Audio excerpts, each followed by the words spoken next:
rivers that serve as a lifeline for 240 million people of Pakistan. Water is life, not a weapon of war. India continues to actively fund and sponsor terror proxies, including TTP, BLA, and Majid Brigade to kill. India has yet again relied on disinformation, deflection, and denial. Let me remind the Indian representative, this is an open debate on the protection of civilians in armed conflict.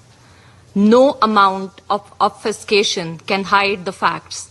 India brazenly kills and maims civilians in Indian-occupied Jammu and Kashmir, carried out blatant aggression against civilians in Pakistan, and sponsors terrorism and assassination in my country and across the globe.